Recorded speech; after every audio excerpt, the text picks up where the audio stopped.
The first thing I noticed was how Captain Rodriguez's hands hesitated for just a fraction of a second when he lifted the flag from my father's casket. It was such a subtle pause that anyone else might have missed it, but I'd been watching every detail of this ceremony with the intensity of someone trying to memorize their last goodbye. The morning sun filtered through the cemetery's ancient oak trees, casting long shadows across the rows of white headstones. And there we were, a small gathering of family and fellow veterans honoring Master Sergeant William Chen after 32 years of service to his country. Before we jump back in, tell us where you're tuning in from. And if this story touches you, make sure you're subscribed, because tomorrow I've saved something extra special for you. I stood in the front row between my stepmother Diane and my half-brother Marcus, clutching a tissue that had long since served its purpose. Dad had been everything to me growing up. After Mom died when I was 12, it was just him and me against the world until he remarried Diane 5 years later. He'd raised me with military precision but infinite love, teaching me about honor, duty, and integrity through his own example. When cancer took him at 68, just 2 years into his retirement, I felt like I'd lost not just my father, but my moral compass. The honor guard ceremony was supposed to be perfect. Dad had earned it through 3 decades of distinguished service, including 2 tours in Afghanistan and countless commendations for his leadership and bravery. He'd specifically requested a military funeral, had all the paperwork filed properly, and even prepaid for everything because he never wanted to burden anyone with expenses. The 7-member honor guard team had arrived precisely on schedule, their uniforms immaculate, their movements synchronized like a carefully choreographed dance of respect. But something was wrong with Captain Rodriguez's expression as he began the flag folding ceremony. His weathered face, which had maintained perfect composure throughout the entire service, now showed the slightest crease of confusion. His partner, Sergeant Martinez, seemed to notice it too, though he continued with his part of the 13 precise folds that would transform the flag into the traditional triangle shape that every military family knows by heart. I'd seen this ceremony before at other veterans' funerals, had even watched Dad practice the folds when he volunteered for honor guard duty during his active years. Each fold has meaning. The first represents life. The second represents the belief in eternal life. The third honors the veteran who gave their life for the defense of country and flag. But as Captain Rodriguez worked through the sequence, his movements became increasingly careful, almost suspicious, as if he was examining something that didn't belong. The ceremony continued, but I found myself studying the captain's face instead of watching the flag. 23 years in the military had trained him to maintain composure under any circumstances, yet something about this particular flag was clearly bothering him. When they reached the final fold, he held the triangle for a moment longer than protocol required, his fingers tracing the edges with what looked like investigative concern. Then came the moment that changed everything. Captain Rodriguez was supposed to present the folded flag to me, Dad's next of kin, with the traditional words, "On behalf of the President of the United States Army, and a grateful nation, please accept this flag as a symbol of our appreciation for your loved one's honorable and faithful service." Instead, he walked directly to Diane, my stepmother, and whispered something urgent in her ear. I watched her face drain of color as she spoke. Whatever he was telling her, it was serious enough to make her step back from the graveside, her hand flying to her chest in what looked like genuine shock. Marcus, my 25-year-old half-brother, immediately moved to her side, asking what was wrong, but she just shook her head and pointed toward the parking lot. Captain Rodriguez returned to his position and completed the ceremony, but I could see the tension in his shoulders, the way his jaw was set with barely controlled anger. He presented the flag to me with the proper words, but his eyes held an apology that I didn't understand. The weight of the triangle felt wrong in my hands, lighter somehow than it should have been, though I attributed that to my emotional state. After the ceremony, as the other attendees began to drift toward their cars, Captain Rodriguez approached me with Sergeant Martinez at his side. His expression was grave, the kind of look that precedes life-changing news. "Miss Chen," he said quietly, "I need to speak with you privately about your father's flag." The words sent a chill through me that had nothing to do with the October morning air. What about it? I asked, though something deep in my stomach already knew this wasn't going to be good news. He glanced around to make sure we couldn't be overheard, then said words that I'll never forget. Ma'am, this isn't a military-issued flag. This is a cheap replica, probably ordered online. The fabric is wrong, the stitching is machine-made instead of hand-sewn, and the proportions are off. Someone switched your father's real flag with this fake one. The world seemed to tilt sideways. I stared down at the triangle in my hands, this symbol that was supposed to represent my father's decades of service, his sacrifice, his honor. That's impossible, I whispered. The funeral home said they received it directly from the Veterans Administration. It came with all his other burial benefits. Sergeant Martinez stepped forward, his voice gentle but firm. Miss Chen, I've been doing honor guard ceremonies for 15 years. I can spot a counterfeit flag from across a cemetery. Your father deserved better than this. And someone out there has his real flag, the one that flew over the Capitol building in his honor, the one with the proper documentation and certification. My hands began to shake as the implications hit me. Someone had deliberately stolen my father's flag, the most precious symbol of his military service, and replaced it with a worthless fake. But who would do such a thing? And why? The real flag wasn't just ceremonial, it was valuable both sentimentally and financially. Authentic burial flags from the VA, especially those with special honors like Dad's, could be worth thousands of dollars to collectors. Captain Rodriguez must have seen the questions forming in my mind because he said, "Ma'am, we need to figure out who had access to this flag between the time it was delivered and today's ceremony. This kind of switch doesn't happen by accident. Someone planned this, and they're counting on nobody noticing the difference." That's when I realized Diane and Marcus had disappeared from the cemetery entirely, their car gone from the parking lot without so much as a goodbye or explanation for their sudden departure. The same Diane who had been sobbing dramatically throughout the entire service, who had made such a show of her grief that several people had commented on how devoted she was to my father's memory. The same Marcus who had helped arrange the funeral details and had specifically volunteered to coordinate with the funeral home about all the military honors. Captain Rodriguez followed my gaze to the empty parking space where their car had been. "Those were family members who left?" he asked, though his tone suggested he already suspected the answer. "My stepmother and half-brother," I replied, my voice barely above a whisper. "They were here the whole time, right up until you spoke to Diane privately. What exactly did you tell her?" His expression darkened. "I told her that we had a problem with the flag, that it appeared to be counterfeit, and that we'd need to investigate how this happened. She said she had no idea what I was talking about, but her reaction suggested otherwise."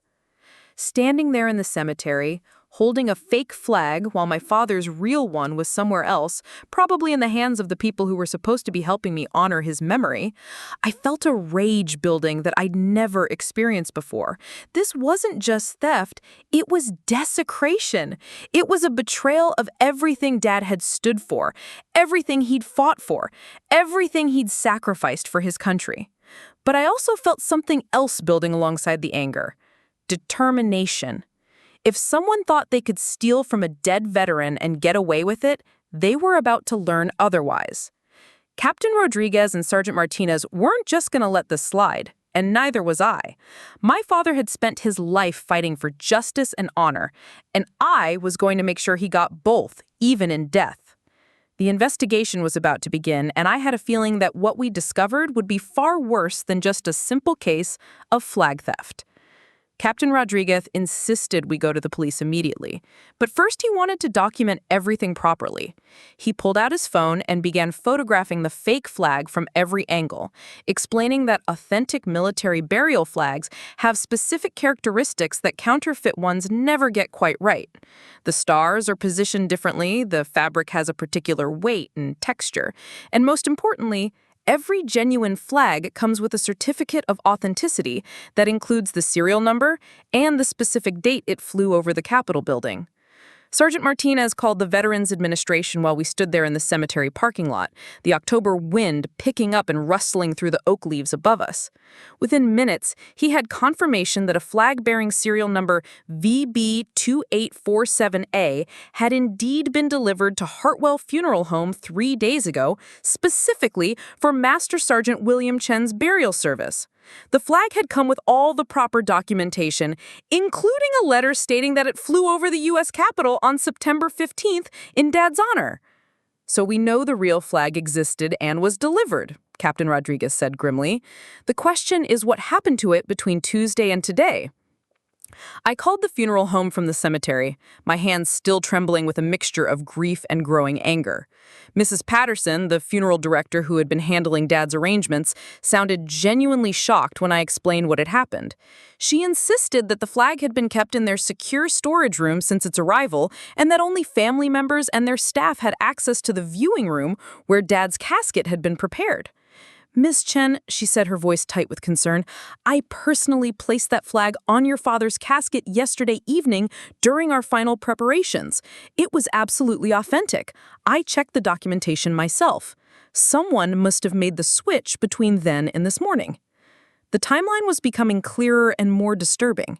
The funeral home closed at 8 o'clock on Friday evenings and didn't reopen until 6 in the morning on Saturday for burial preparations. That left a 10-hour window. But the building was secured with alarms and cameras. However, Mrs. Patterson mentioned something that made my blood run cold. Family members had been given access codes for private viewing during non-business hours, a courtesy they extended to immediate family who wanted additional time with their loved ones. I knew exactly who had those access codes.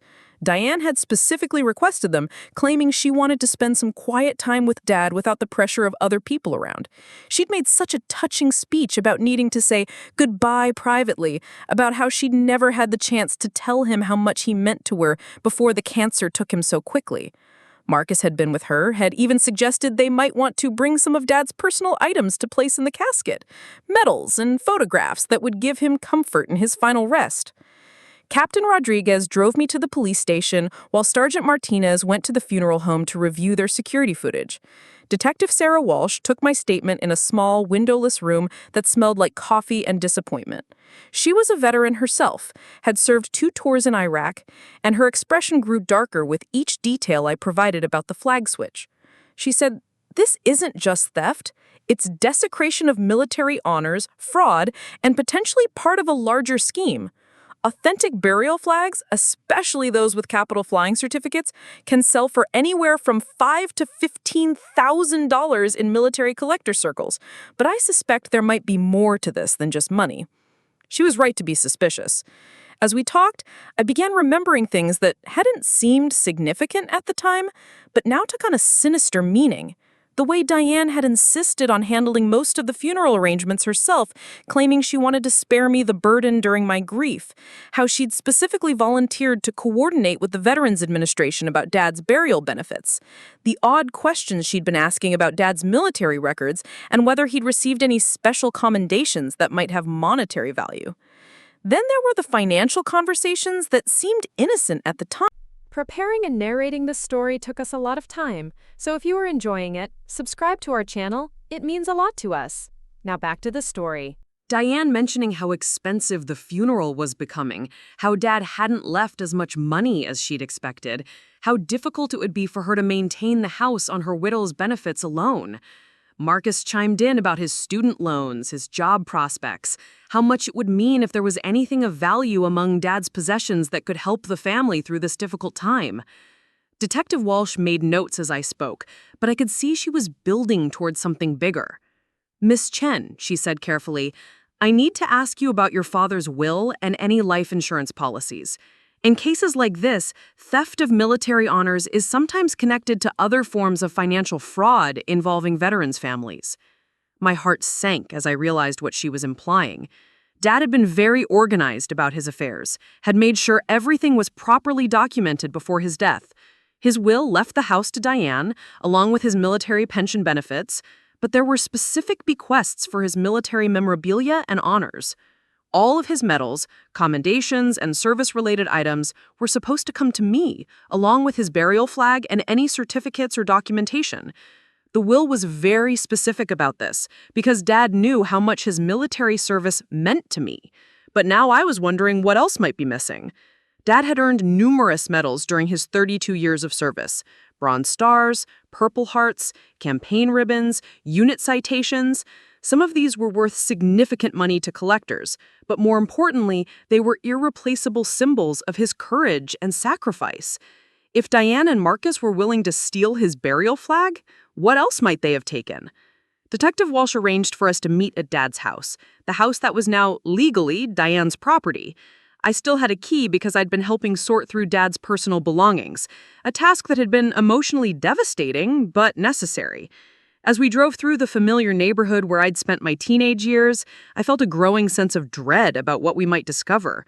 The house looked exactly the same from the outside, but when we walked in, I immediately noticed that Dad's study looked different.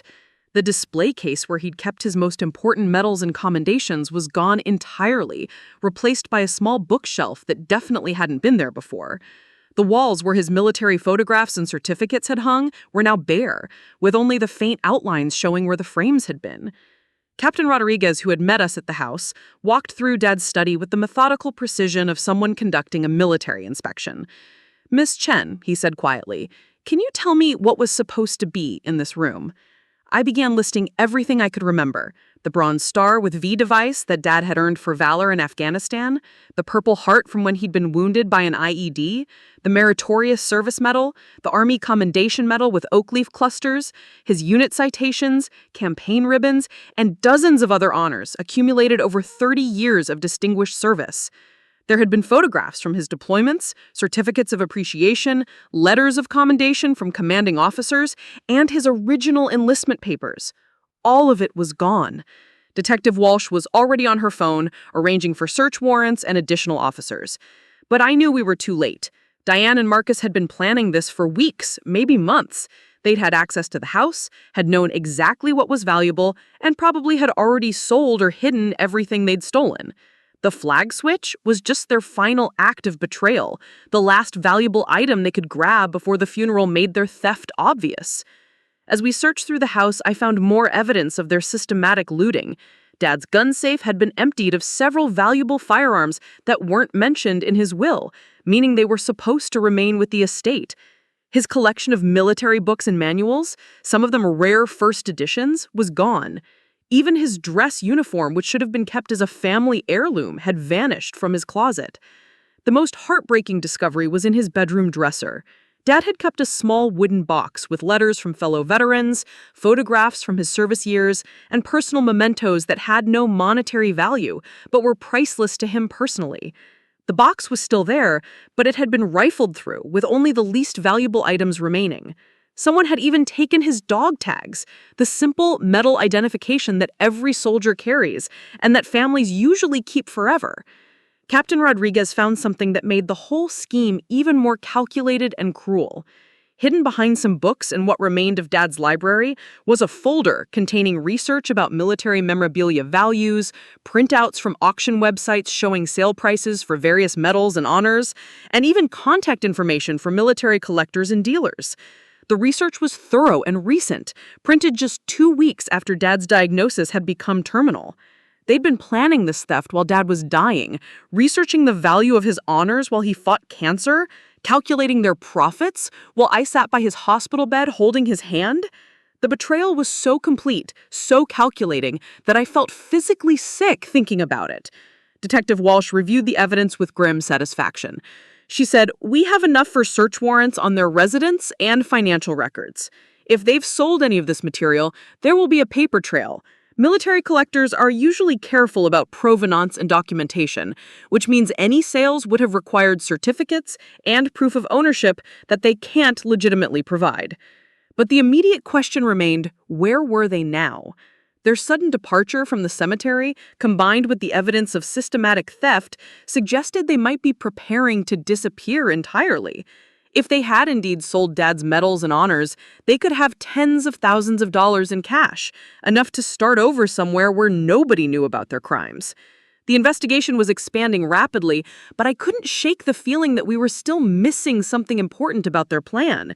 The theft was too organized, too thorough to be simply opportunistic. Someone had been advising them, helping them identify the most valuable items and find buyers. This wasn't just family betrayal, this was professional-level fraud.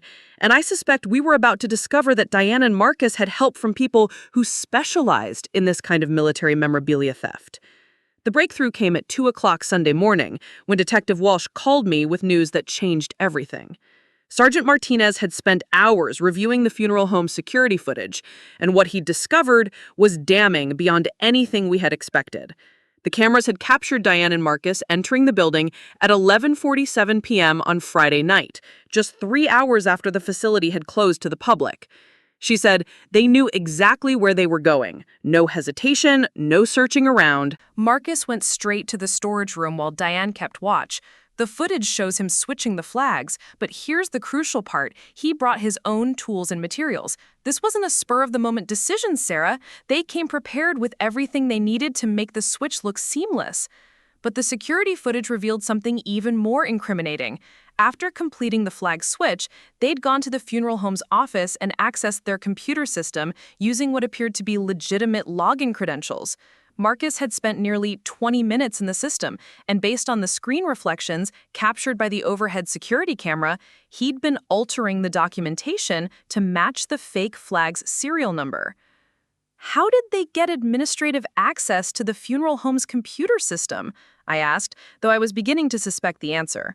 Detective Walsh's response confirmed my worst fears. Marcus Patterson works part-time for the funeral home's IT support company. He's been maintaining their computer systems for the past 8 months, which gave him legitimate access codes and detailed knowledge of their security procedures. Mrs. Patterson had no idea her nephew was using his access to facilitate theft from grieving families. The scope of the crime was expanding beyond anything I'd imagined. Marcus wasn't just stealing from my family, he'd been systematically targeting other military funerals, using his inside access to identify valuable items and his technical skills to cover his tracks. Detective Walsh had already identified 3 other recent cases where families had reported missing medals or incorrect documentation, all services that had been handled by Hartwell Funeral Home during Marcus's employment period. By Sunday afternoon, search warrants had been executed on both Diane's house and Marcus's apartment. What they found there painted a picture of a sophisticated operation that had been running for months. Marcus's apartment contained detailed files on dozens of military families, complete with research on their loved ones' service records, medal values, and collector market prices. He'd been using his access to funeral home records to pre-select targets based on the value of their military honors. The most shocking discovery was a partnership agreement between Marcus and a military memorabilia dealer named Vincent Torres, who operated out of a warehouse in Nevada. Torres had been purchasing stolen medals and honors from Marcus at wholesale prices, then reselling them to collectors across the country with forged authentication documents. The operation was generating hundreds of thousands of dollars annually, with Marcus receiving a percentage of each sale. But they'd made one critical error that would prove to be their downfall. Every authentic military burial flag contains a microscopic security thread embedded in the fabric, invisible to the naked eye, but detectable under ultraviolet light. The thread includes encoded information about the flag's origin, the Capitol building ceremony, and the specific veteran it honors. Captain Rodriguez had suspected the counterfeit flag might lack this security feature, and when FBI forensic specialists examined it under UV light, the fake was immediately obvious. Even more damaging, the real flag had been recovered from Torres's warehouse during a coordinated raid by federal agents. The authentic flag bearing serial number VB2847A was found in a specially climate-controlled storage area, still in its original presentation case, waiting to be sold to a private collector who had already paid $15,000 for what he believed was a legitimately obtained military artifact. The digital evidence was equally compelling. Marcus's computer contained thousands of emails coordinating sales, detailed spreadsheets tracking inventory and profits, and even photographs of items he'd stolen, including many of my father's medals and honors. The Bronze Star was documented in his files with a sale price of $8,000 to a collector in Texas.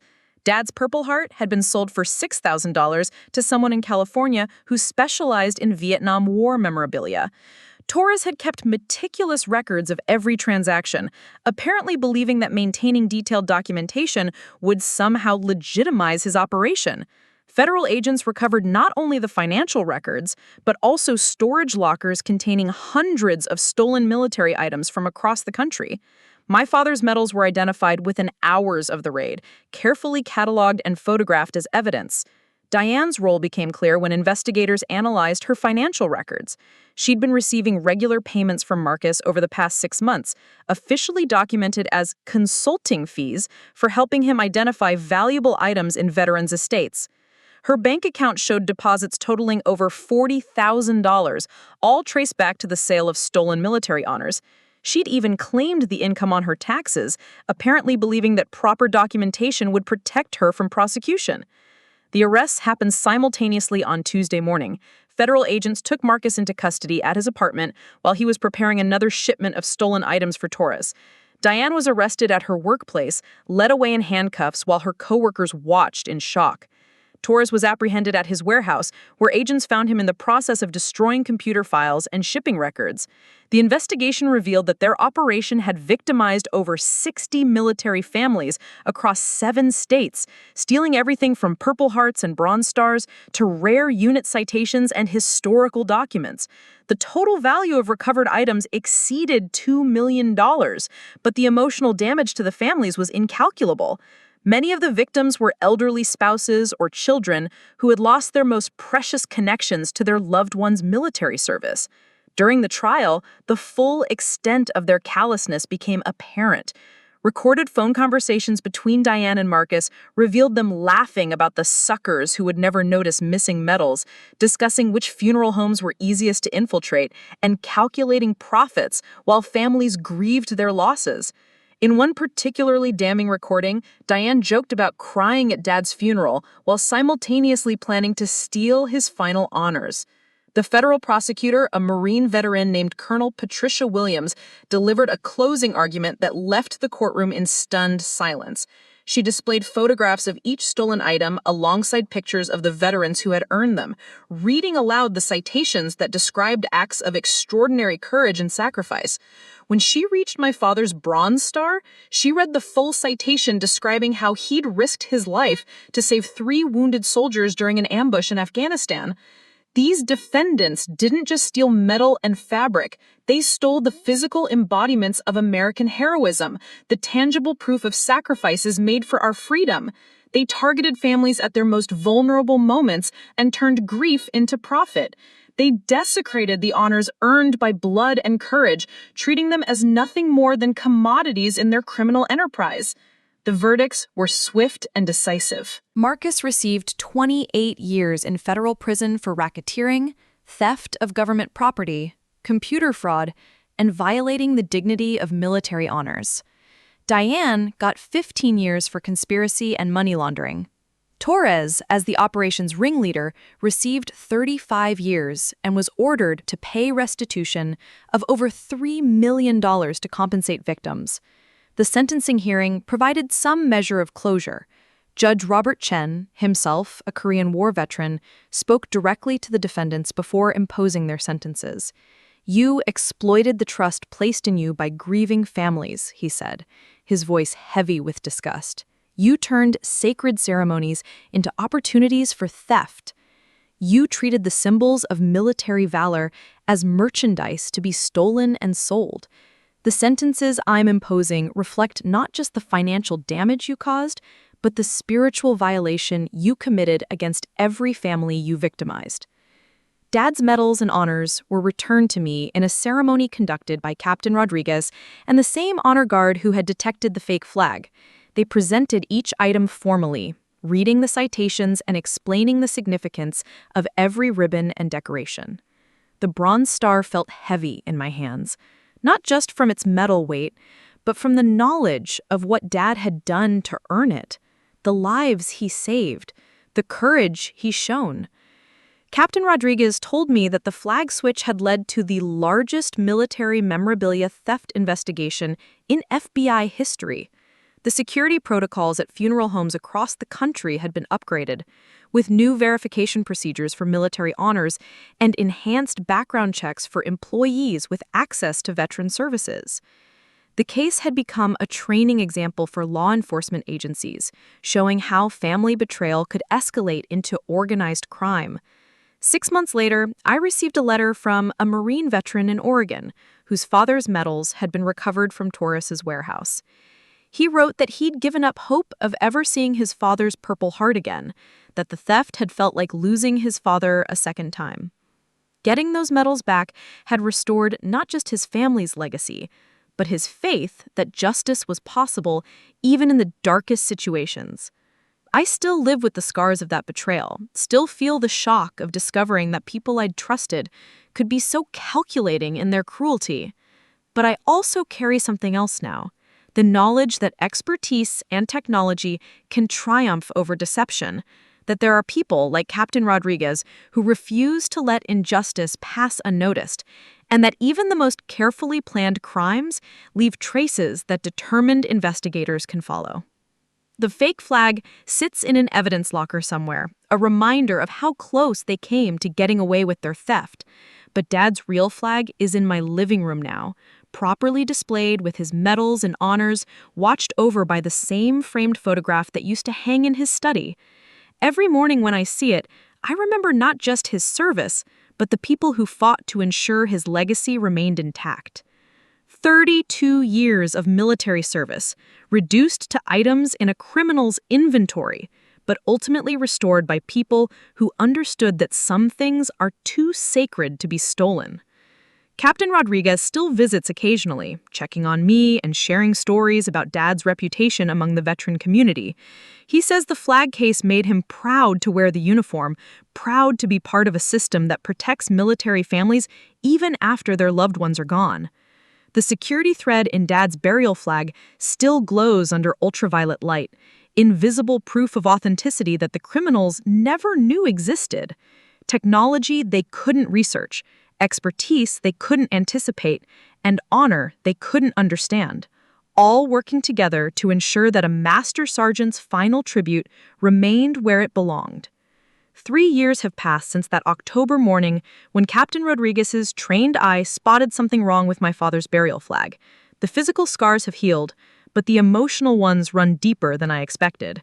Trust doesn't rebuild easily when your own family destroys it so completely, when people who should protect your grief instead exploit it for profit. I've learned to live with the knowledge that Diane and Marcus had been planning their theft while Dad fought his final battle with cancer. While I held his hand during chemotherapy sessions, they were researching the value of his medals. While I helped him write letters to old Army buddies, they were establishing connections with black market dealers. The timeline of their betrayal still takes my breath away when I think about it too deeply. The veteran community embraced me in ways I never expected. Captain Rodriguez introduced me to other military families who had faced similar betrayals, and I discovered this wasn't an isolated crime, but part of a growing problem. Funeral homes across the country have implemented new security measures, but the real protection comes from awareness. Families now know to verify their loved ones' honors immediately, to photograph everything, to ask questions when something feels wrong. Dad's medals hang in my home office now, each one properly researched and understood in ways I never took time for when he was alive. The Bronze Star citation tells a story of courage I'd heard pieces of, but never fully grasped. The Purple Heart represents a wound he'd dismissed as minor, but that had actually saved 3 other soldiers' lives. His service meant more than I'd realized, which makes what Diane and Marcus tried to steal even more unforgivable. Sometimes I wonder what Dad would think about how everything unfolded. He'd probably be proud that the system worked, that trained professionals like Captain Rodriguez caught the deception, that justice prevailed through proper channels. He always believed in following protocol, trusting institutions, doing things the right way. The fact that his stolen honors were recovered through methodical investigation rather than vigilante justice would satisfy his sense of military order. The fake flag that started this investigation sits in an evidence locker somewhere, cataloged and forgotten, except as a training example for future cases. But Dad's real flag maintains its place of honor in my living room now, properly folded and displayed according to military tradition. Every fold still carries meaning. Every star represents states he served and protected. Every stripe symbolizes the original colonies he swore to defend. Captain Rodriguez retired last year but still conducts honor guard ceremonies as a volunteer. He says my case changed how he approaches every funeral, that he examines every flag with the same suspicious eye that caught Diane and Marcus's deception. His vigilance has prevented 2 other attempted thefts, protecting families who will never know how close they came to losing their most precious memories. The investigation spawned federal legislation requiring enhanced security protocols for military funeral items and stricter penalties for those who steal from veteran families. The bill was named in Dad's honor, ensuring his legacy extends beyond his personal service to protecting other military families from similar violations. It's not the memorial I would have chosen, but it's one that would make him proud. Up next, you've got 2 more standout stories right on your screen. If this one hit the mark, you won't want to pass these up. Just click and check them out.